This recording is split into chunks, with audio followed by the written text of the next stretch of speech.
What's up? You are listening to Mills Speaks. I am Mills the Virgo. And I want to thank you again for joining me. One more time. Thank you. This is episode number 34 going on right now. I named it 36 going on 12. I will explain why later. Yeah, it's been an interesting week, or week and a half, or whatever, how long it's been. I'll be honest, I don't remember what I talked about last episode. I can't remember if that was before Thanksgiving or after Thanksgiving. I honestly can't remember that. But I will say that I've got tons of notes. So, man, where to start? There's so many things happening and has happened. First and foremost, rest in peace to JuiceWorld. He's a young rapper who actually died yesterday, it was yesterday. It was reported yesterday that he got off an airplane, at the airport, died. He had seizures. I guess they rushed him to the hospital and they could not save JuiceWorld. JuiceWorld was 21 years old. That's the part that really messes me up, because I knew one song he had. I didn't know his music like that. I was never going to listen to his music like that, but at the same time, it's still another black boy who has lost his life early for nothing, so it's crazy. So apparently today the reports have come out that he had popped multiple pills prior to landing, or I guess in flight.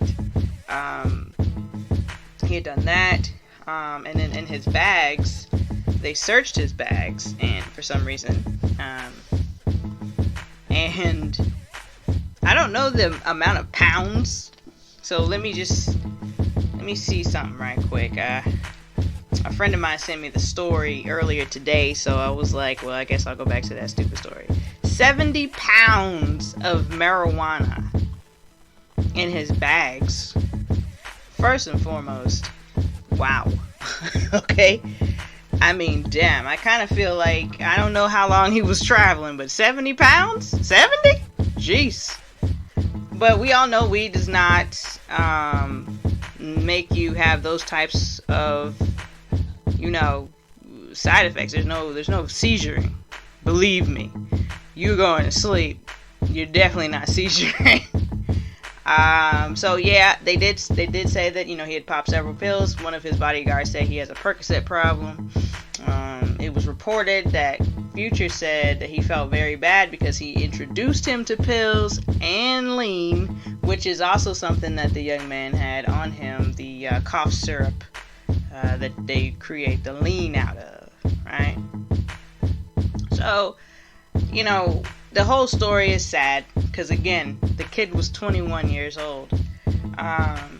He was out here, seemed like he had a decent head on his shoulder, only because I saw one interview. So don't quote me, but I saw one interview, and I think I even remember the kid being on there right after Nipsey had got killed, and that was actually on the 31st of March, I believe. So it was in April sometime when this kid was on the Breakfast Club, and it's just kind of fucked up that now here he is being talked about on the radio like Nipsey was just 8 months ago. So it's just crazy. It really is. So I think at the end of the day, we'll just try to reach out to these kids and let them know about these drugs and stuff. These are prime examples of showing them this is what happens when you do too much drugs, when you do drink too much lean, when you do this thing. And then it was crazy to me because if y'all remember, like, Rick Ross was having seizures all the time too, remember? And so was Lil Wayne, and it was because of the pills / the lean that they were drinking and that they were popping. And then they like to do the shit in the air, and it's like, listen, you can't be doing drugs and shit in the air. Like, you way too high. Like, there's some things you just can't do. That shit it doesn't compute. Like, if you've ever been on a plane and drank, you're getting drunk that much faster because you're already, like, missing oxygen to your brain, I feel. Like, you're feeling lightheaded as fuck. Alright? Long time ago, I entered onto a plane under the influence myself. And let me tell you something. I'm just going to tell you something right fucking now. I will never do that again. Not ever. Not ever. I freaked out so hard, quietly, of course. It wasn't like a crazy, let's land the plane freak out. I mean, I'm not crazy. But, I mean, bruh, it was intense. So, having said all of that, yeah, I don't know. It's just, I feel like hopefully they can use these guys as examples of what you should not be doing. These kids, they have to see this. Like, it's just not cool to be drugged out like that. And I was coming home just now from work, and the girl on the radio, I mean, she sounded like an old fogey. She's like, in my day, they were talking about drug use and the things, and drug dealing and the things they had to do to make it and this, that, and the other. They weren't really talking about doing the drugs and da-da-da-da-da. And, like, listen, you can't sit here and try to act like one doesn't have anything to do with the other. Like, at the end of the day, you can't sit here and act like us listening to these songs where they're talking about selling drugs and pushing drugs and doing all of this stuff. It didn't enable this next culture, this next shift in culture of doing the drugs that was pushed to us by the drug dealers and their people. You feel me? Like, come on, man, this is crazy. And then also, that's a reality. These days, people are doing way heavier drugs, and then they're having way bigger consequences than ever before. And, I'm not going to sit here and act like we have to, just deal with this. This is such a huge problem. We have to deal with it. But I think it is important and imperative for parents and the like to be able to tell, these kids, hey, sometimes when you fucking around doing shit like that, listen, you got a lot of examples of what not to do. You know what I mean? Like, so for my generation, we got a lot of examples of why you shouldn't do crack, right? We have tons of examples as to why you shouldn't do cocaine and all of these things, because we have so many artists, so many rock and roll, rap stars, singers, actors, actresses, that have gone down these paths. I mean, we had VH1 had a whole behind the music, and undoubtedly, the person or group that was on VH1's Behind the Music had a coke problem or a crack problem, heroin, something crazy like that. So it's not a brand new thing, but at the same time, it's also reality. People are doing heavier drugs. People are doing drugs. Life is ridiculous. Things are harder. People don't want to deal with anxiety. People don't want to deal with depression. They don't want to deal with their mental health. So they turn to other things. So I just hope that, like I said, it could be a lesson. I don't think the young man had kids just yet. But condolences and prayers and thoughts go out to his family and everybody that loved him. Alright, so I'm gonna move on from my man JuiceWorld. I'm very sorry that happened. When I heard the news, I was talking to a friend of mine, and she was just talking, and I think I was aggravated at the time at that person in particular, and she was just like, JuiceWorld is? And I was like, yeah, a rapper. You know what I'm saying? And she was like, I knew it was a rapper. It was just this back and forth BS. And I was like, what about JuiceWorld, man? And she's like, he's dead. I'm like, what? Are you serious? Dead? So then, that's when I was like, oh shit. So yeah. Hopefully, his family can start to heal sooner than later. But I know it's a hard time because he was 21. So. Alright, I'm gonna move on from my man JuiceWorld. Okay, so the first thing on my list is America's Got Talent. America's Got Talent is tripping. I guess it's NBC is tripping. okay, let's just start with the story. America's Got Talent fired GabrielleUnion for various reasons. They tried to make it seem like she was difficult, but, fortunately, we are well aware that black women are oftentimes labeled as difficult when they really aren't. They're just about their business, straightforward, don't have time for your bullshit, don't have time for anyone's bullshit. And then some of them are straight difficult. Boom. There's that. We're not a monolith. So, I don't know. It's a lot of things. I mean, they said her hairstyles were too black. Her braids. Jesus.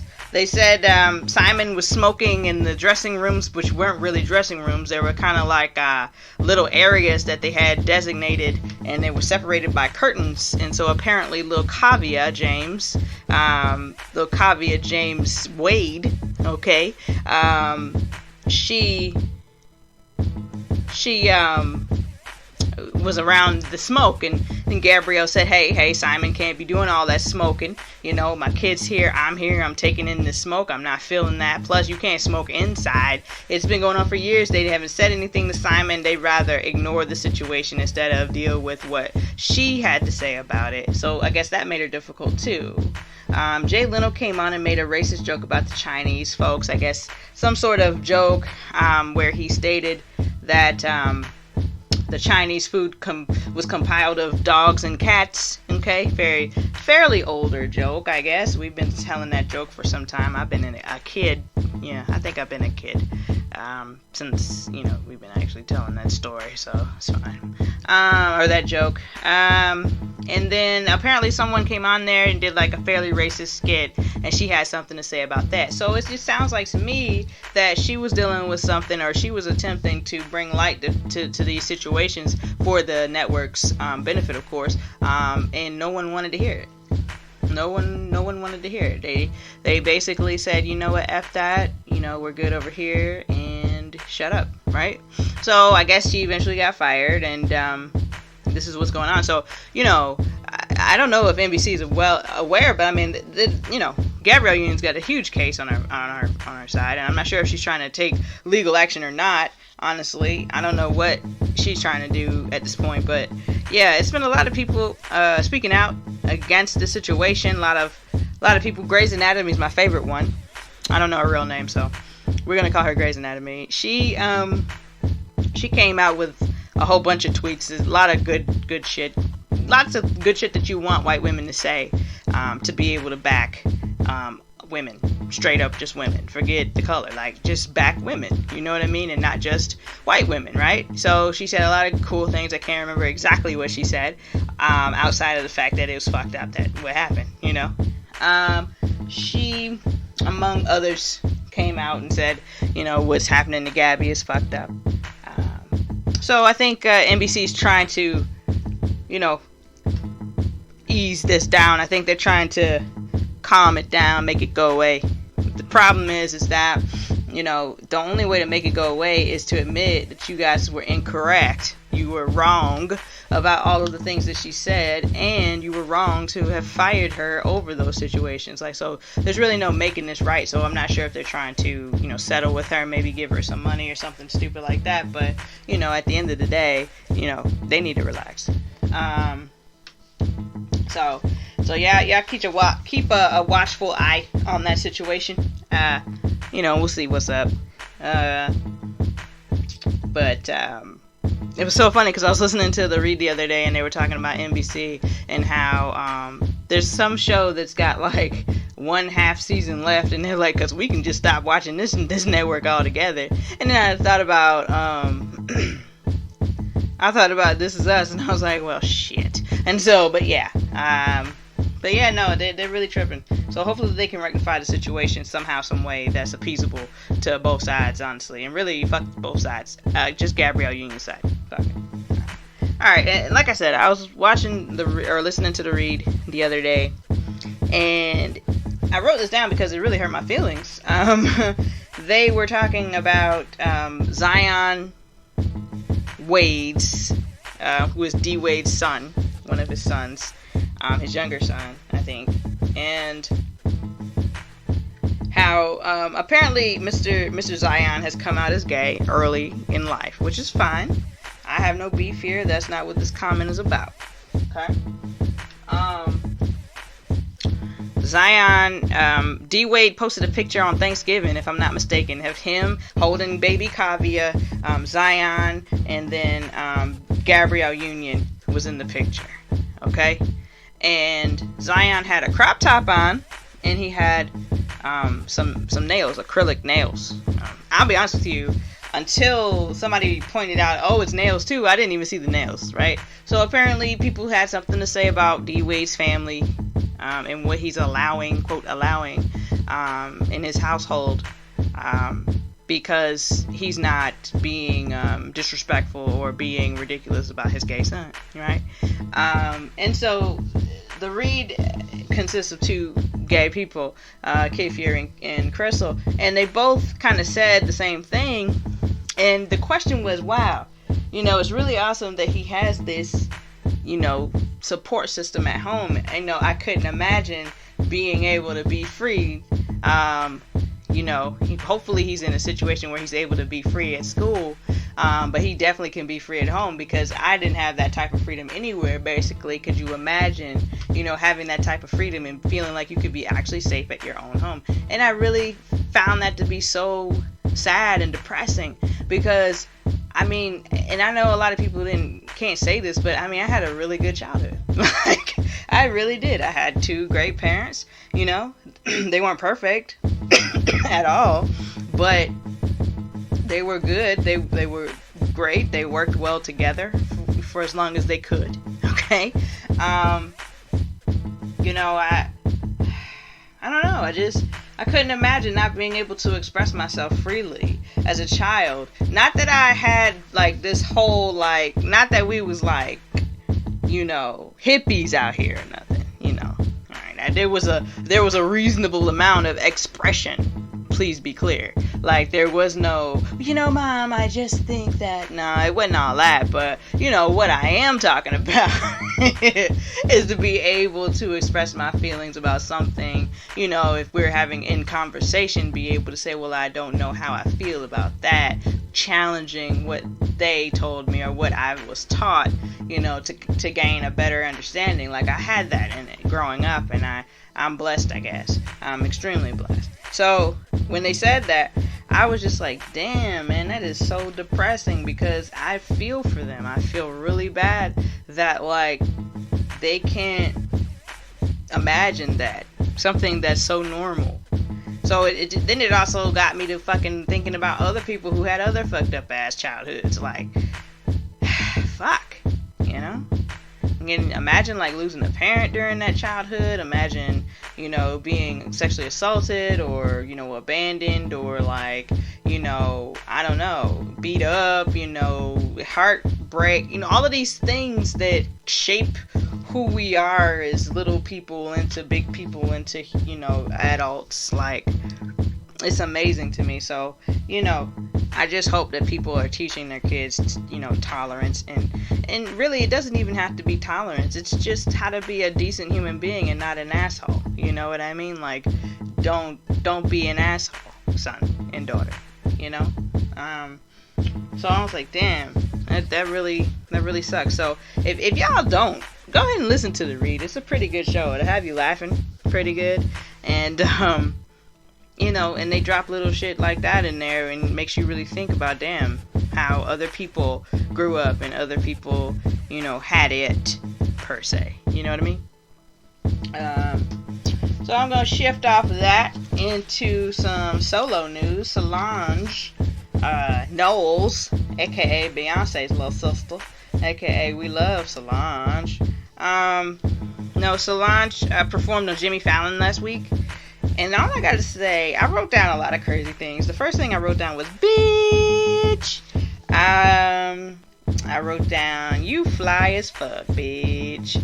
I wrote down, divorce looks good on you. Anywho, I think that's just ridiculous. But no, No, Solange did a fantastic job. She did like a little, you remember when Beyonce had the Lemonade album and she did like a little mini Lemonade concert at the VMAs and she did like all the songs pretty much? Yeah, it was the same type of situation with Solange with the latest album, if I'm not mistaken. It's called When I Get Home. I told Rachel, I said, she hit us with these visuals, and I said, see, we needed the visuals in April when the album came out. You see, we needed the visuals then so we could understand what we was listening to, Solange. Okay? So apparently she's going to be releasing this visual this week or next week or something, or be right before Christmas or whatever. Which it basically is like a little feature film with the songs, which is what I needed. And I think this is the same film that I think Crystal said she watched in Houston. It was a viewing, and she had the opportunity to go watch it. And so, I actually can't wait. I hope she puts it on Tidal, okay? Because I don't really have time to buy it. I'm not going to. So I hope she puts it on Tidal, or if it goes to Amazon or wherever. Wherever I am paying per month for something is where she needs to put it. Netflix, Hulu, give a shit. But no, she performed and she looked really good. Solange is in like phenomenal shape. Like the choreography is crazy. It's amazing. She's running in place. She's doing jumping jacks. Seems like she's doing the most. Like I think I got tired watching her. Honestly, I was laying in my bed. It was such an artsy thing. I think we kind of been seeing this, and we had kind of been getting a build up to this performance because we've seen little videos here and there of her doing this kind of stuff. The Angels, Cranes in the Sky song had a lot of these types of visuals in the video itself. So I think it's just a continuation of her art. She's a very artsy person. It looks like it's such, like the live show, such an experience. Like I feel like I need to get to a Solange show at some point in my life. Such an experience. And I feel like I wanted to see Solange years ago, when the other album came out with Tony on it, and you decided, or I decided, and all these other songs. Like, so dope. She's so fucking dope. A lot of people say it was a swing and a miss with this last album, but I disagree. I think you have different levels of work, and I think that we needed the visuals for this to work. Just like Beyonce, while Lemonade is dope and you can listen to it from cover to cover right now, I want to say that you needed that Lemonade fucking visuals. Like, you needed that. You needed those poems. You needed those visuals of her being upset, pissed off, hurt, all of these things. You needed that to be able to kind of marry the music together. You needed it. So, same thing. And you know what? This isn't a weird concept, because we've always needed a visual with the music to make it right. Ever since the 80s, when video started coming out. We've always kind of needed that to push it along. And then, also prior to that time, when, acts would go on TV and would be seen, to see the visual made you 10 times more a fan. So again, Solange, don't do this again. Please drop a visual album the next time. Thank you. And let's see, what else do I have written down? I already said she's in crazy shape. I said it's musically stunning, visually pleasing, and all of those things are true. Also said it reminds me of the 70s. Like, so, you remember in the 70s, like, it's very Diana Ross-esque, okay? It's like big hair, big shapes, all of these things. So, basically, it reminds me of a time where, like, there was an expectation for you to express yourself culturally. Like, there was the expectation that Diana Ross was going to come out there and be super fly, but that she was going to ultimately have that fro on that was also going to show that cultural side that say, you know what, I'm out here doing this, but I'm still one of the folk. You know what I'm saying? I'm still one of the people. That kind of thing. And so that was the expectation back then, which was really dope. And that's not necessarily the expectation right now, but a lot of people are taking it upon themselves to, make it, a requirement in their music and in their art. So that's dope. So yeah, and I also wrote down I need to revisit this album, and I agree with that. I think I do need to revisit this album again. I think from cover to cover, you need to sit down, allow the sounds to happen to me. I think that's what a lot of people didn't do. They didn't allow the album to happen to them. They just tried their hardest to hear and to understand and to get it. And a lot of times with music, specifically art and artsy music, like, it's taking you on a journey. You just gotta allow it to happen. You know what I'm saying? So, and a lot of people aren't willing to do that. They're just not. You know what I'm saying? Me as a, I guess, musical person? Yeah, sure. Me as a musical person, like, you know, I'll go on that ride with you. Yeah, I will. Because I've had a lot of situations where I've gone on the ride and the ride was fantastic. You know what I'm saying? So, yeah, I go on that ride. So, yeah, I need to revisit it, I guess, and see what's up.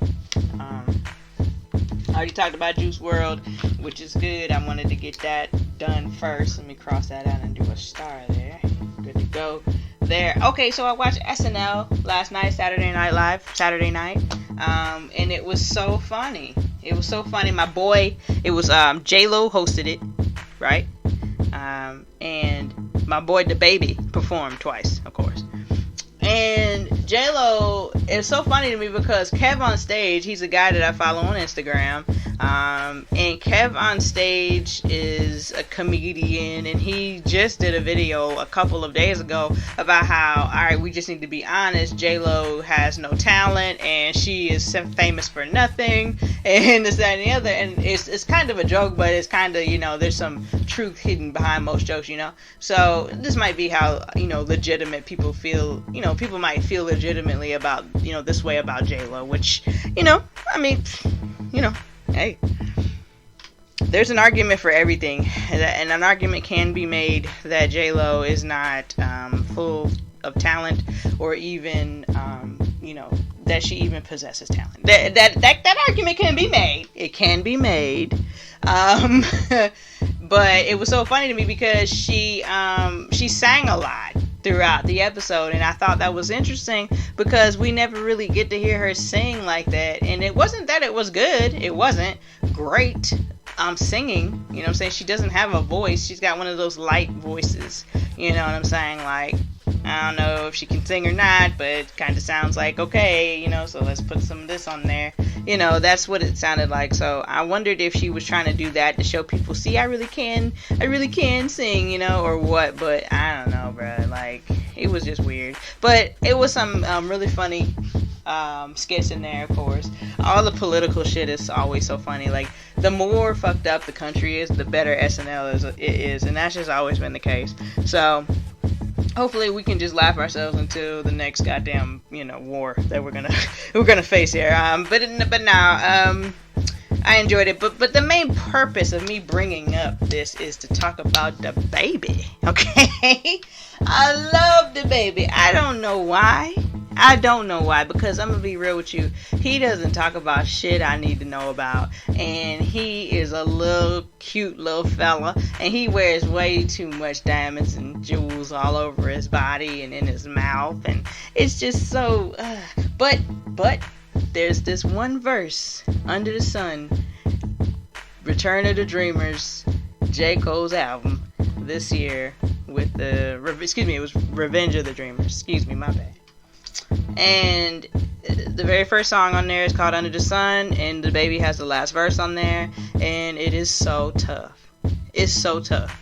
So I know that it's a little unrealistic to hold love for somebody after one verse, but I love DaBaby. Okay, I really do. He's got some other songs that I fuck with. His song with Meg Thee Stallion was dope. His remix with Lizzo was good. You know, he's got lots of other songs and with other people that I really like too. I just think he's so damn cute. He's so little. Oh my god, I could put him in my pocket. Jesus. And he's chocolate too, y'all. Oh my god. He's so cute. And in that song that I'm telling you guys to go listen to, it's called Under the Sun, he actually addresses the diamonds in his teeth. He actually does address that a bit, which is interesting. I think that's what made me fuck with him too. I was like, okay, so you're actually going to talk about something that I'm actually already thinking about. So good. Thank you. So yeah, man. So yeah, I love DaBaby. Y'all check DaBaby out if you want. He may not be your cup of tea because the album really wasn't for me, but you know, I still love DaBaby. And the last thing I have written down over here is LivingSingle, and it's because I watched a couple of episodes prior to recording this, and I'm just gonna go ahead and put this in there. I'm gonna put this out there that LivingSingle was probably one of the best TV shows ever on TV. Straight up. That shit is so funny still. It's so relevant still. The fashion, the hair. You know what I mean? Like, it's just everything. The conversation, the you know, the temperature of the jokes. Everything was perfect, Joe. Everything was perfect. Okay? The comedic timing was dope. Erica Alexander is my favorite. And she, of course, we first met her as Cousin Pam on The Cosby Show. And then she moved over to LivingSingle once The Cosby Show had gone ahead and you know, went away. Got canceled, I guess. So, it's the best show ever. It's on Hulu, all of the seasons, I believe. If you start it, you will not stop it. Okay? You will not stop it. And I really recommend you start at season 2. I mean, a lot of people who haven't seen it might need to start at season 1. But season 2, for those of us who've watched LivingSingle tons of times, is where it absolutely turns up, and I love it. So, and I think I actually have season 1 on DVD. I think my best friend Carrie got that for me one Christmas or birthday or something like that. And then they never made any of the other DVDs for the other seasons. And then bam, here comes Hulu with all of them. So thank you, Hulu. So I'll definitely be watching that. You know, when there's nothing else on TV, which is almost every other day, seems like.